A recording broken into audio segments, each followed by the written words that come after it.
अब पीओके भारत का होगा और जो पाकिस्तान अपनी हेकड़ी बताता है चीन के दम पर और खुद को ये हमेशा से बताता आ रहा है कि जम्मू कश्मीर हमारा हिस्सा है और उस पर भी भारत लगाम लगाने वाला है। हमारे विदेश मंत्री एस जयशंकर ने कहा कि ज्यादातर मामला सुलझ चुका है और बाकी का सुलझने वाला है। पर क्या आपको लगता है कि इस मुद्दे पर अमेरिका भारत का साथ देगा? ये कहना थोड़ा मुश्किल है और सटीक कहें तो ऐसी बातें अगर यूएन में पहुंच हैं तो अमेरिका लगता नहीं भारत का साथ देगा। पहले भी अमेरिका इस मुद्दे पर भारत को चेतावनी दे चुका है कि भारत ऐसी हरकतें करके विश्व स्तर पर शांति को भंग कर रहा है और इसमें एस जयशंकर का कहना है कि ट्रंप के एक्शन से भारत को फायदा पहुंचेगा। ये बात विदेश मंत्री एस जयशंकर ने लंदन के चैथम हाउस थिंक टैंक कार्यक्रम में कही। वहां जयशंकर से सवाल पूछा गया था कि क्या प्रधानमंत्री मोदी कश्मीर मुद्दे का हल निकालने के लिए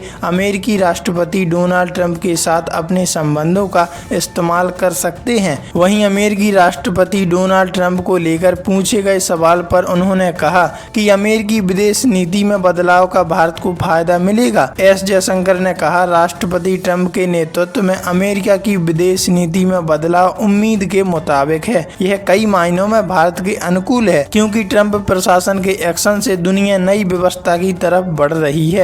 लो अब यहाँ भारतीय विदेश मंत्री ने कह भी दिया कि ट्रंप के आते ही दुनिया में कुछ न कुछ प्रभाव देखने को मिला और उनका मानना है कि ट्रंप का चीन के प्रति रवैया हमें पीओके लेने में मदद कर सकता है। पर असल में कहें तो दूर की राम राम करते हैं ट्रंप, क्योंकि उन्हें पता है कि हमारी नीति किसको फायदा पहुंचाएगी किसको नहीं। और अमेरिका भारत के पक्ष में कोई कदम आगे उठाता भी है तो वह उस पक्ष को रखते ही फायदा ढूंढ लेगा। जी हाँ, पहले के वीडियोज में मैं आपको बता ही चुका हूं कि किस तरह की नीति है ट्रंप की। विदेश मंत्री एस जयशंकर ने कहा कि ज्यादातर मुद्दों का हल हमने निकाल लिया, जैसे कश्मीर में 370 हटाना, फिर कश्मीर में विकास और आर्थिक गतिविधियों को बढ़ावा देना दूसरा कदम था, वहीं चुनाव कराना। आगे कहा कि हमें लगता है कि हम जिस हिस्से का इंतजार कर रहे हैं वह कश्मीर के उस हिस्से की वापसी है।